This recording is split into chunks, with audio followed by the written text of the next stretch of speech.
Are we doing this? Are we are we actually live? Are we really doing a live? I don't know why I keep saying we. It's just me. Am I doing a live episode on YouTube? I think that's what we're doing. I think we're starting it up right now.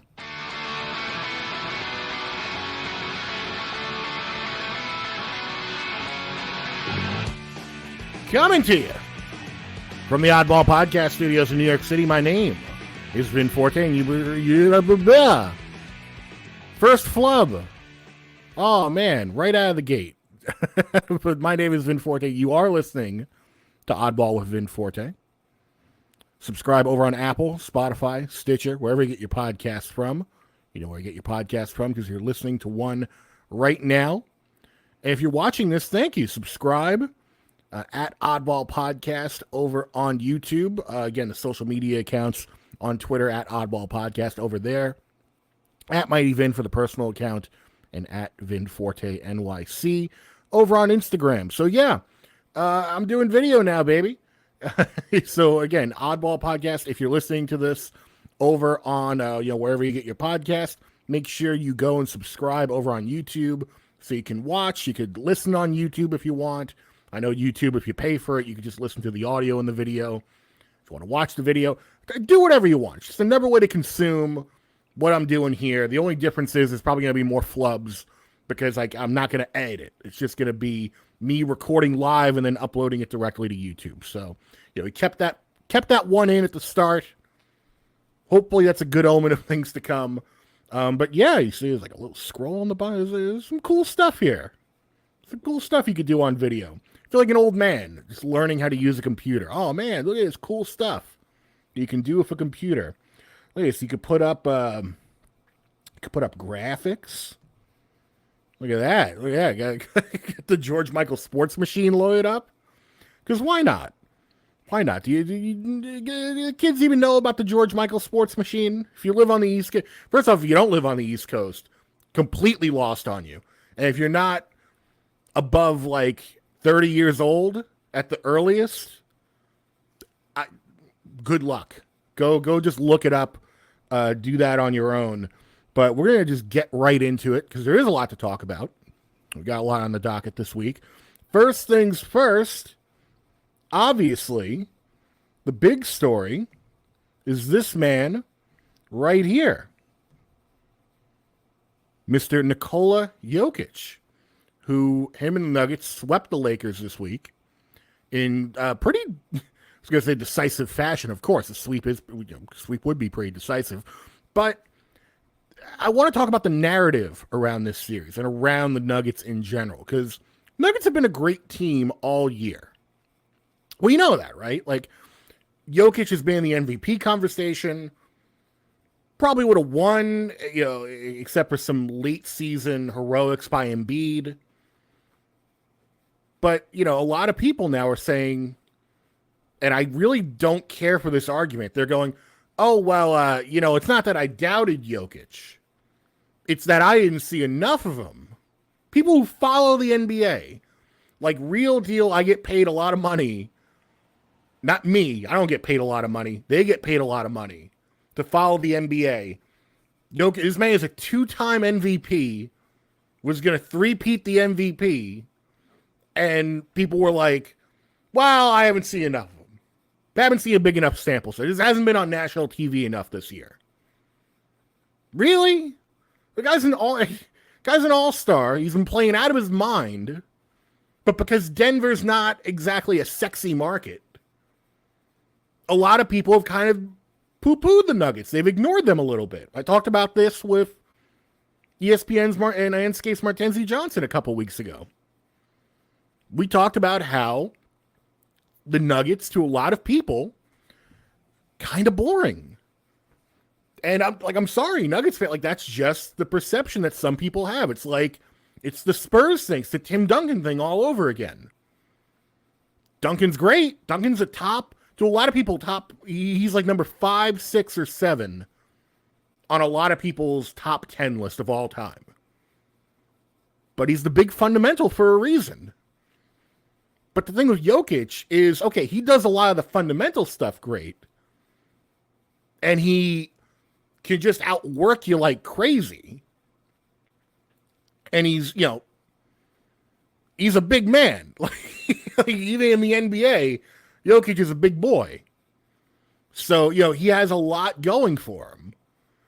And even then, like, he is, he's exciting. It's not that he's not exciting to watch, because, again, the people who were doubting him, who are now actually watching him in these playoffs, are, like, shocked that he's this good, and shocked that he's more than just, a big fundamental guy. That watching him is kind of amazing, and how he interacts with his teammates, and Jamal Murray, and, he works well with this Nuggets system. And Mike Malone, God bless him, he came out in all the press conferences and basically was peacocking a little bit. He was strutting. And rightfully so, because he's like, look, we've been the best team all year, but you guys out there haven't given us the due credit. A lot of the narrative has been on the Lakers in this series. And the Lakers, and look, the Lakers are a more compelling story because there was a lot more going on with the Lakers this year. Remember, they weren't even supposed to be sniffing the playoffs. Then they make the adjustments at the trade deadline. They get rid of Russ. They get rid of Pat Bev. Rui Hachimura comes into his own. Austin Reeves is great. The role players are doing what they're supposed to do. AD stepped up in the last half of the season. And they were off to the races. And look, again, that's a more compelling story than just, okay, there was a team that got to the 1 seed in the West and just kind of stayed there for a long time and now is just dominating in the playoffs. I said Nuggets, maybe not a sexy market, maybe not a sexy team. That's not a sexy story. If you're writing a book about an NBA team and all you got to go on is, okay, they're great. Hey, this team was great, and all season they were great, and they stayed great, and then they won a championship. If I'm a book publisher, I'm going like, okay, well, great. I'm going to send you this notice now that we're not publishing your book, because you got to give me something more than that. Which is why I said a couple episodes ago, look, are the Nuggets probably going to get to the finals? Yeah. But do I want them to? No, because I think the Lakers were the more interesting story. But that shouldn't take away from the fact that we all recognize that Jokic is the man. And for people to be out there legitimately saying to everyone, oh no, I didn't know he was the man. I had no clue. Like, we knew he was great, but like, I didn't know he was this good. It's like, yeah, we did. Yeah, we did. They were number 1 seed in a tight Western Conference. This dude's good. And now they're going to the finals. And as of this recording, Celtics took one away from the Heat. They came out, before the game. We're like, hey, don't let us get one. I think what was it? Grant Williams came out and said that. He was like, oh, don't let us get one. Because you give us one, then we're going to get 2, then we're going to get 3, and we're going to push back. I think the smart, I'm not a betting man. The smart money would still be on Miami, because no team has come back. I was shocked by that stat. You can look that one up for yourself. No team has come back from 3-0 to win it. Again, get a game here and there, but if you go down 3 initially in a 7-game series, you just don't come back. Now, there's a first time for everything. Could the Celtics make things a little more interesting? Could zest things up a bit and come back? Again, I always root for the more interesting option. So, yeah, I would love that. But I feel like it's already interesting because the Heat were an 8 seed. Unlike the Mavs, they took their shot and were like, yeah, we're going to get into the play-in. We care about this. And look where they are now. And the whole team is coalescing. Once again, people underestimate Eric Spoelstra. He's one of the top coaches in this league. Jimmy Butler has been playing out of his mind. So, while I think the smart money would be on Miami, I don't know if you can count the Celtics out. Now, the Celtics have found ways to lose games. That's for sure. That is for sure this season. They have found ways to just be really up in the first quarter and then just completely torpedo their lead. So we're going to have to wait and see on that. But I'm going under the assumption right now that it's going to be Nuggets, Miami. I'm cool with that. I'm interested in that. It'd be interesting to see, how it resonates nationwide. But, when the options are Jokic finally validating those MVPs and the Nuggets getting their first championship and Jimmy Butler getting his first championship, I like it. I just do. What do you want me to say? That's just how it is. Speaking of ridiculous, I'm getting a text right now. That's why we're doing this live. I was having a conversation with someone about Jokic. We were DMing back and forth, and they were sending me all these. They were the one that was sending me all these tweets about people like doubting him. And Jokic is good, but I still think the Lakers are gonna walk away from this one unscathed. It's like, come on, really? But speaking of the Lakers, because look, after just doing a whole harangue about how we focus too much on the Lakers, here's a big Lakers story. This man, LeBron James, possibly retiring. Ooh, I think to get it out of the way right now, I don't think he's retiring. I think this is calculated. I don't think LeBron makes any of these moves without thinking 2 steps ahead. And this is his way to keep the focus on the Lakers. Even in defeat, a lot of people were talking more about how LeBron might be retiring than, oh my God, the Nuggets are getting to the promised land. They're going to the finals. The man knows what people want to hear about. He's controlling. He knows how to control that narrative, that LeBron. But you know what? I do think, while I don't think he's retiring this year, I think this is going to be the start. I'm not the first one to have pointed this out. Pretty consensus thinking here. But this is the start of him being year to year. Where every year it's going to be like, okay, is this the last year for LeBron? And he's going to go and reevaluate things. I think he still sticks to the Bronny plan, but look, he looked older in these playoffs. He looked at, during that Nuggets series, he looked like he ran out of gas. Now, I say that after he dropped, 40 plus in that last game, which speaks to other issues with the Lakers. Like he's got to pick up that LeBron baton already and become the leader of this team. And I just don't see that happening. So that's something else to think about. If LeBron has to still be the leader on this team, like he should be in late 80s Kareem mode right now. He should be getting his flowers, hanging back, being a productive member of this Lakers team. But, we all knew it was Magic at that time who was the leader. Early 80s, you can make a whole argument about that. But by like 88, 89, that was Magic's team. And Kareem had that whole retirement year, the whole tour. Maybe this is what happens with LeBron. Now, there is the Bronny part of this whole thing. The whole Bronny of it all. Next year, supposedly, hopefully, allegedly, going to be the year Bronny could be eligible. So if Bronny comes into the NBA, right on schedule, right as LeBron, designed his contract to be, where his contract at the Lakers will be up after next season, right as Bronny's, supposed to be coming into the league, does he go another year at that point? If he comes back this year, does he go another one to play with Bronny? I'm fascinated by that because I have a sick fascination with the end of players' careers and where they end up. When you look at a guy like someone the other day was talking about Patrick Ewing and how he ended up on the Sonics and then the Magic for a little bit. And it's like, that's weird because there are some guys that you think of as just, with him, you think of him as a Knick. You think Patrick Ewing, you think Knicks. You don't think Patrick Ewing Sonics. Patrick Ewing Magic. But it happened. Even Jordan. And we're going to get to Jordan in a little bit, but you think Jordan, you think Bulls. Some people want to mess with Jordan. They think Wizards, but really no one thinks Wizards when they think of, Jordan, like the brand, not the man. Like you think the Bulls.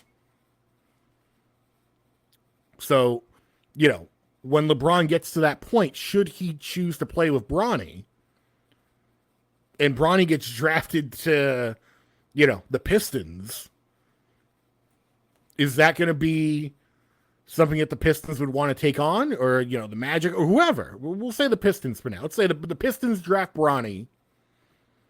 Do the Pistons then go, hey, look, we don't really have a whole lot going on, but we got Bronny James. Let's pay out for LeBron, because I don't know how much he would want either. I'm assuming he just, he's got more money than anyone. He's a billionaire, probably several times over by the time it's all said and done. This man he's not going to want for money. So I'm sure, the thinking is that he'll probably take a sort of league minimum contract, like a veteran minimum, just to play with Bronny. Although, who knows? Like, that's the interesting thing. Maybe he doesn't. Maybe he's going to demand some big money for his last year. Hey, if you're going to get me for my last year, which is a big thing, and you're going to get to see me play with Bronny, you got to pay up. And what team is going to fit that bill? I mean, that's just time's going to tell on that one. But as far as him retiring right now, I just don't see it.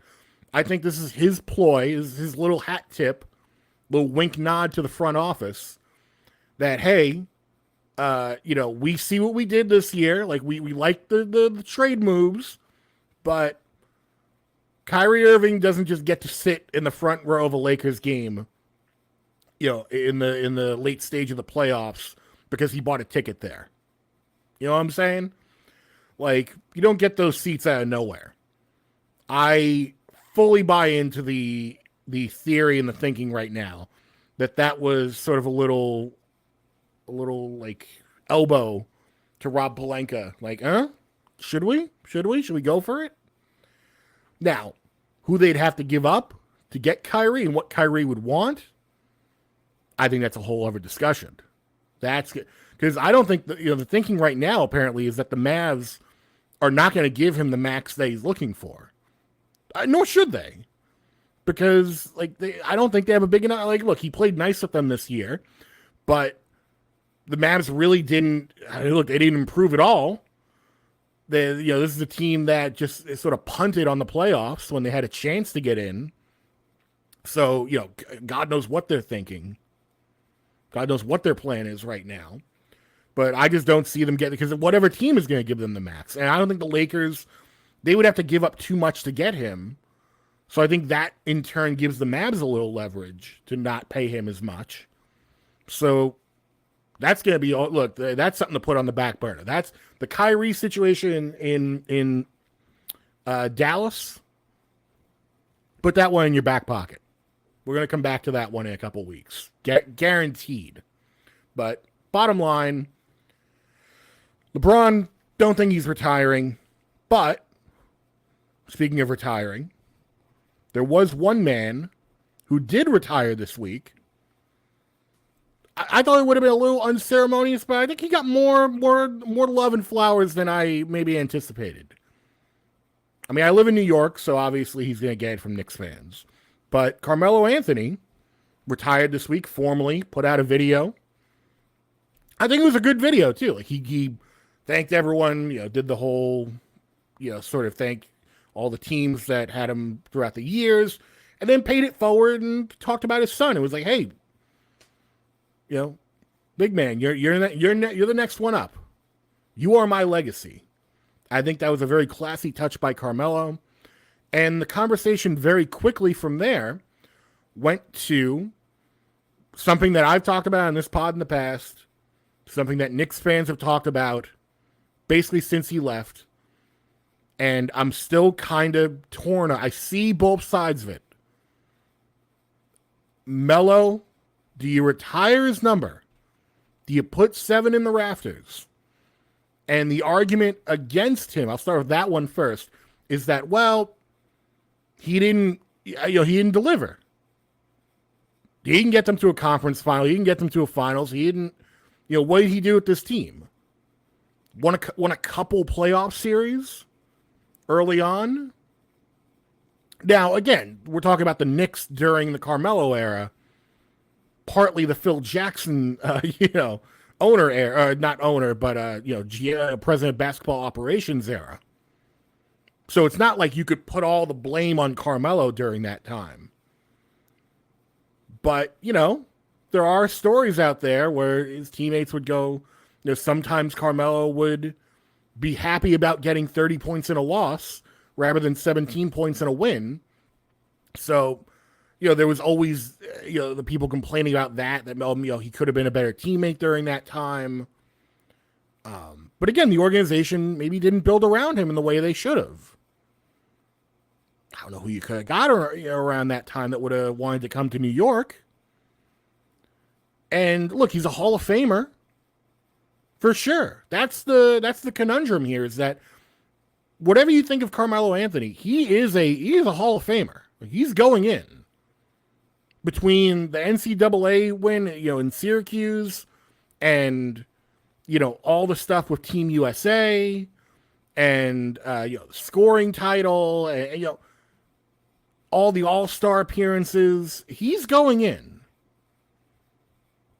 There are only 9 people who've made more shots during the regular season that have gone in the basket than Carmelo Anthony. And in a game where that's the end goal, to get a ball in the hoop, only 9 people have done it better. So he's going in.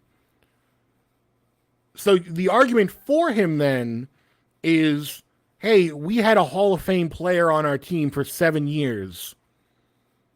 We should recognize that. Look at all that, he gave the fan base, gave New Yorkers something to talk about. But again, the counter to that is, yeah, but did it get you anywhere? And some people say, well, Patrick Ewing, his numbers retired. And to that I would say, well, Patrick Ewing, again, outside of those last couple years, was kind of he was a forever Knick. Now, again, technically you can't say that because he was on the Sonics and the Magic at the end, but you know what I mean. Like, he spent most of his career there, got them to a couple finals, was a perennial all-star, did the Team USA stuff. So he's got all the stuff that Carmelo's got, plus had several deep runs. And, oh, what a sin, the Knicks ran into, Michael Jordan during that time in the Bulls. Now they also ran into the Rockets, but they were in the finals. Big difference there. Like, Carmelo never got them to the finals. So, you have to put it all in context. And the last piece of context that you have to make sure you keep in mind with this is that who goes into the Rafters, if we're really breaking it down, is arbitrary. Almost arbitrary. Insofar as there's no set standard. If they want to if Dolan wants to make the fan base happy, there's a lot of people who would love Carmelo to be in the Rafters. And, boom, you're making your fans happy. The people want it. Okay, fine. If enough Knicks fans want it, you make them happy, you put them in the Rafters. But then what precedent does that set? Because then you're going to have the people coming out and going, well, why isn't Bernard King in the Rafters? Now, Bernard King only played, 3-4 years for the Knicks? Now, he got injured. Whole different story. But he was like Carmelo. He was the king of New York during those times. Again, few years less than Carmelo. Career was derailed due to injury. But he's a Hall of Famer. He was a big dog here in New York City. That's no small feat. And Knicks fans do want him, and they want him in the Rafters for years. People have been like, why isn't Bernard King in there? People look back on that time fondly. And I think that's what it's going to come down. For me, I've been going back and forth about this all week. I really have. I'm not even a Knicks fan.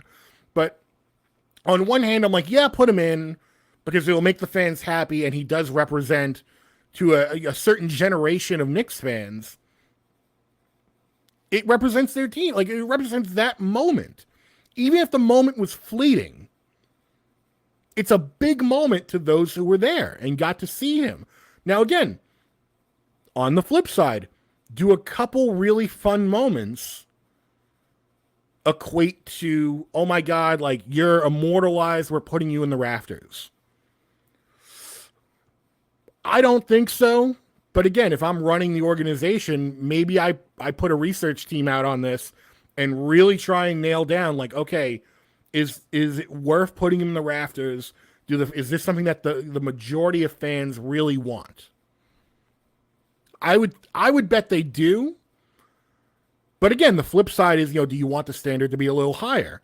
So, again, I hate to sort of waffle on this, but it really, I cannot stress to you enough, even as a non-Knick fan, how much I've been going back and forth on this all week. I've listened to hours of other talk shows dissect this, mostly just to hear people call in and talk about it, get actual Knick fan opinions, and much like when he was here, it's pretty split. It's pretty split, man. So I see both sides of it. I think that I would not be shocked if they do it. Wouldn't be shocked if they don't do it. Now, I will go out there, gun to my head. I don't think you put him in. I don't. I said earlier in the week, I think you put him in. I'm flip-flopping again. I think you don't. I think that the standard needs to be a little higher. If he was here a couple more years, because there's people out there who don't think of him as a Knick. They think of him as a Nugget first. And how he genuinely elevated that team by giving them deep playoff. They weren't making the playoffs. Then he shows up. They're in the playoffs immediately. Now, you can say you don't like how he left, and that's fine. But, again, for as many people that think of him as a Nugget first, to the Knick fans and to maybe people in the East, and maybe just Carmelo fans in general, his name rings bells worldwide. It's not like, only Knick fans or only, Nugget fans or Portland fans or teams that he was on, get to say they follow and love Carmelo Anthony. But, I say gun to my head, I wouldn't put him in, but again, ask me next week, that might change. So, I want to know what you think, really. Who cares what I think? It's my show. I've been talking for the past 10 minutes about this. Let me know what you think. Now that you can put comments right here, should Melo's number go into the rafters? Let me know. And, we're going to we're sticking with basketball all day today. Although we do have a good cool down segment coming up. Brought that back. Had to do one. Had to bring it back and do one for the video portion. Could not get away with that. But I'm seeing, and maybe this happens every time the playoffs come up, that people start talking about Jordan again. But specifically, I'm seeing a conversation happen on Twitter this past week of a lot of Jordan what-ifs. So I want to kind of pull the threads on this a little bit. Because the one I keep seeing over and over again on social media is, what if he stuck to playing baseball? What if when he initially retired in 93, he stuck to playing baseball and, apparently he was on his way to being a good baseball player? We'll never know. Hindsight's 2020. We can only go by what we saw. There was that documentary, I'm blanking on the name of it, but I think it was an ESPN vehicle, where it was all about just him in the minor leagues, playing for I'm blank. This is why we can't do this live. We can't do this live. But the White Sox minor league team. And what if he had continued with that? Would he have been like a Bo Jackson type? Would it have been like, oh my God, this guy he's an all-world athlete and he just transitions so easily into this other sport? Or would he have kind of fizzled out? Who knows? Now, that's just one what if. To me, the bigger what if is if you go back and you go back all the way to the actual draft night and you look at who was picked. Birmingham Barons. Okay. Sorry about that. I needed to look that up. It would have haunted me all day if I had not just stopped everything and looked that up. Birmingham Barons. Great. Glad we got that out of the way. Going back to draft night. Obviously, you know the story. Sam Bowie was drafted first, went to Portland. What if Jordan went to Portland? How would things have been different? Would he have won 6 titles? Would he have won more? Would he have won less? Because again, the thing that some people, I think The Last Dance showed this, that a lot of people kind of forget is that Jerry Krause and the organization, like, look, we all hate our bosses to a certain extent. Like, everyone, damn the man, all that. Like, to a lot of people, Jerry Krause was the villain, but you also got to give the guy his credit. You got to give the devil his due. He put together that team. Now, he broke it down as well, but initially, he put together that team. So, you got to think that would the team be constructed differently? I mean, obviously it would, because it wouldn't be the same team if he had gone to Portland. And I don't see it happening if he's there. And you have to remember, now he's playing in a different conference. He's playing against different teams, obviously. He's got to contend with the Lakers more. He's got to contend with the Sonics more. Like, got to contend with, I'm blanking on, it's one team I'm thinking. See, again, this is why we can't do this live. This is why we got to shut the whole thing down, because I blank out on names very quickly, and normally I would just cut it and put it in, but whatever. You know the teams in the Western Conference. You can look it up. There's Google. You would have different competition. And then you pull the thread even further, and you go, well, what if? So we got the baseball one. We got the baseball what if. We got the draft night what if. And then we got what if Jordan actually won a title in Washington. And that's the one that I felt was a little too far-fetched, a little too out there, because it's like, no, we saw, that's the one that caught me off guard, because I wasn't thinking about it. I bet you weren't thinking about it either.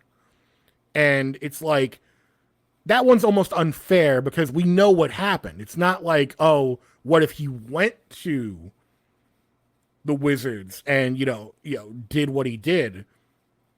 No, he did go there, and we know what happened. They weren't great. They had the same record, I think the same exact record, both years he was there. He got injured, for a bunch of it. Yeah, he had games where he could still turn it on because he's Jordan, but, it was no great shakes. We all know the stories. But what if, we're playing fantasy here. What if he had won with the Wizards? Does he stay around a couple more years? Does he start feeling himself? What happens to players on that team? The Jerry Stackhouses and Kwame Browns of the world. What if the Jordan way of doing things had actually worked and all those guys leveled up and got it together and somehow won a championship? What would that do for Jordan's legacy? And what would that do for the Jordan-LeBron conversation? Because at that point, I don't know. I know people want to make the argument now that LeBron can still be ahead of Jordan. You know my stance if you've listened for a while. I think there's a VIP section. And I think they're both in there, but they're both in there for different reasons. I think, if we're talking about just an overall player in their prime, just the physical acumen of that player, you could make the case for LeBron James. Now, if we're talking just championships, there's no argument. Obviously, it's Jordan. Hell, to some people, it could be Steph Curry in a couple years. He wins another one. wins one or two more. But when it comes to specifically Jordan and LeBron, we're definitely looking at that conversation differently if Jordan's got 7 and he won that last one for another team. Now, why am I bringing that up? But I'm bringing it up because we have an example in the past couple of years of just that type of situation happening in football with Tom Brady, because he did the exact same thing. He won a bunch in Boston with the Patriots, then went down to Tampa Bay, won one more, and now, look, his legacy was solidified before, but now people really look at him like, okay, like this guy, he went somewhere else and did it. That adds just a little bit more cachet, a little more je ne sais quoi to his, to his resume. So I think, as silly as it might sound, the what if of if Jordan had actually won in Washington, I think him being the GOAT would be more unanimous than people realize. More unanimous than people would. And then what does that do for LeBron? Does he make certain choices in his career that maybe, are more amendable to him getting a championship? Not that he hasn't been wildly successful. 4 titles. I mean, come on, that's nothing to scoff at. Not at all. Oh, God forbid, we're only saying he's the number 2 best player in the world all time. Let's not cry for LeBron.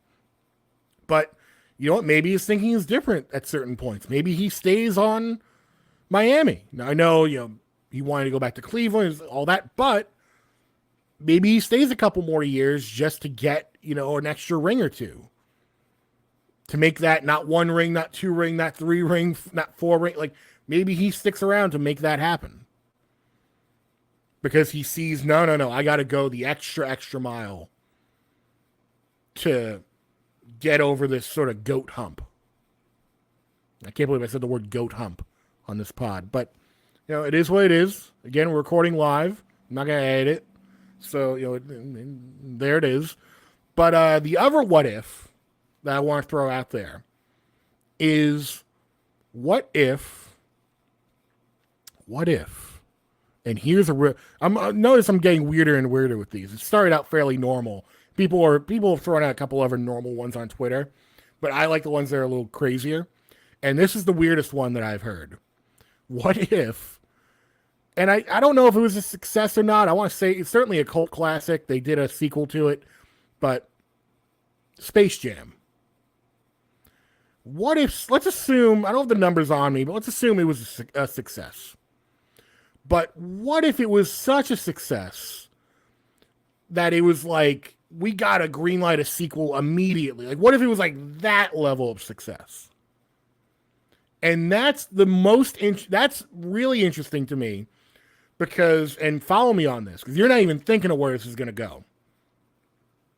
If Space Jam is such a wild success that they need to do more Space Jam movies, does that potentially reopen the door to more NBA stars getting in films and getting starring vehicles? Because remember, around that time you had Shaq, but Shaq's movies were tanking. Nobody wanted to go see Kazam. Nobody wanted to go see Steel. If you did, you were going to laugh at it. Sorry, it's just how it was. I love Shaq. It's just how it was.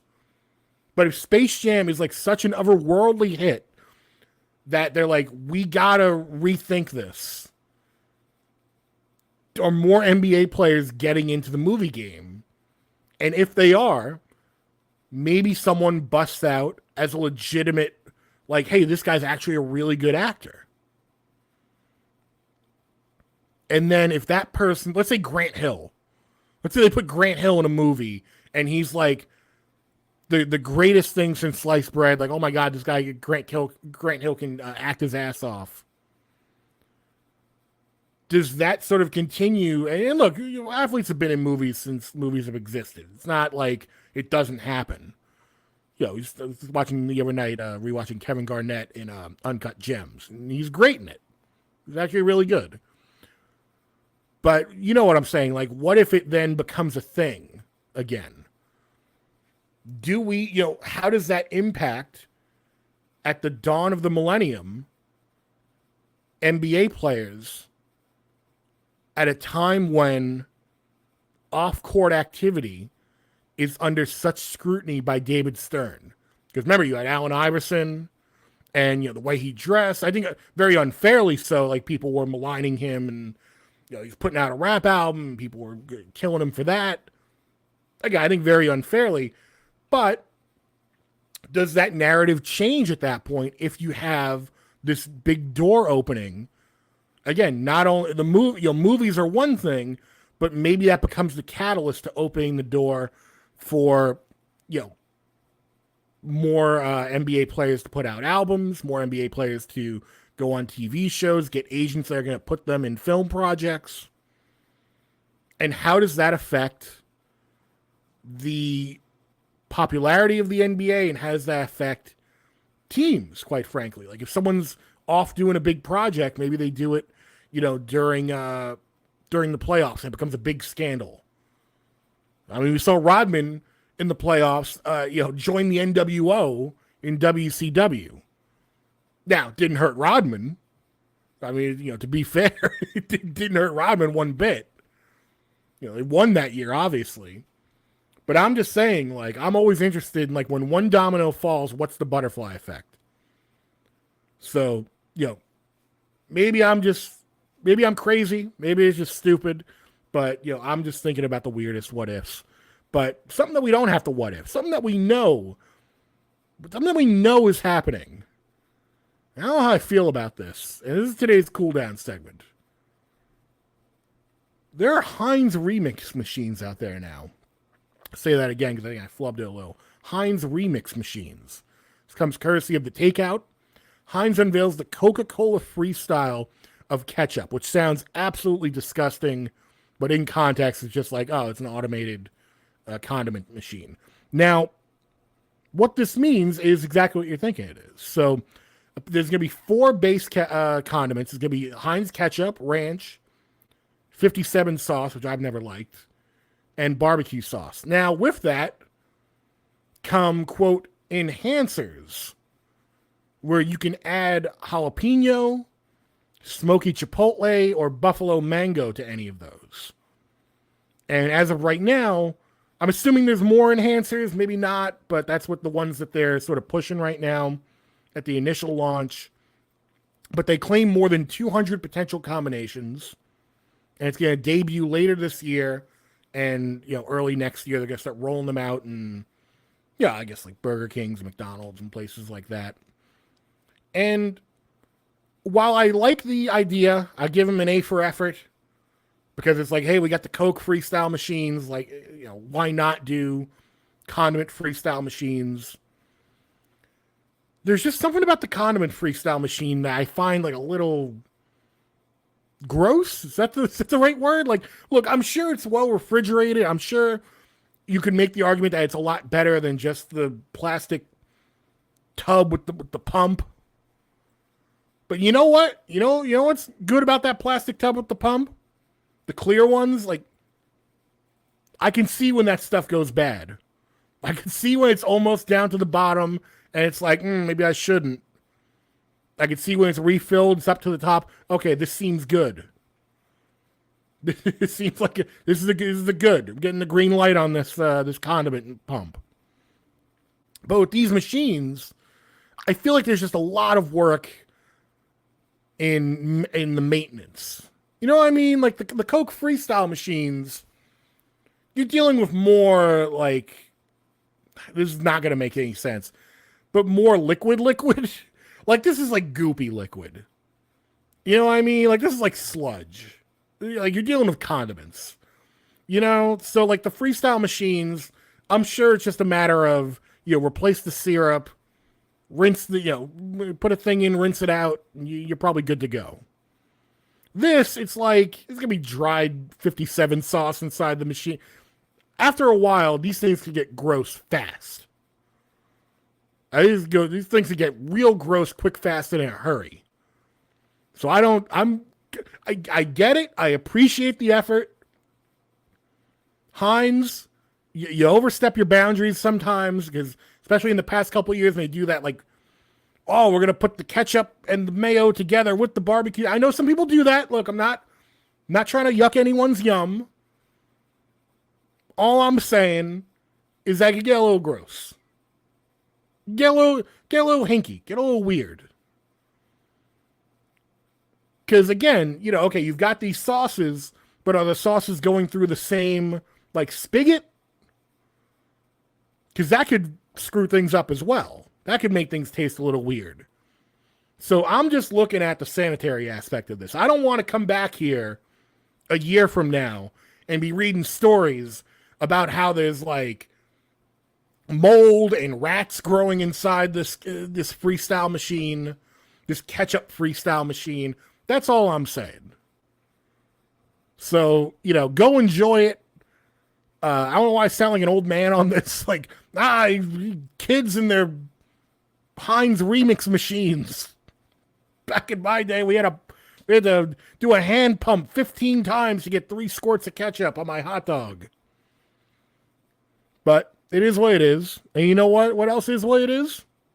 This episode. We're wrapping up, baby. We have gone through all the topics. We have we've done it. We've done it. It is done. It is complete. There's my face again. I will even go so far as to say, here, we get it up on the screen. Here is the George Michael sports machine again. There we go. Just get a nice peek at that. Because why not? Everyone could use a little George Michael sports machine. You know what? Everyone could use a little bit of this podcast as well. So make sure you're subscribed. Like I said at the top, over on Apple, Spotify, Stitcher, wherever you get your podcast from. You know where to get your podcast from because you're listening to one right now, or you're watching one on YouTube. If you're not, go subscribe over on YouTube at Oddball Podcast to check that out. And also, if you're listening, I'll drop the episode link in the description just to help you out. That you don't even have to go to YouTube. I'll give you the link. And you can go there. So again, it's just the first one of many going forward. So, if you liked it, great. If you didn't, leave a nice rating anyway. Help me out. Come on, be a friend. And with that said, I will see you back here next week. Same time, same place. You've been listening to Oddball with Vin Forte. Obviously, my name is Vin Forte. And, thank you for enjoying this, and goodbye. I gotta get the timing right. Bye.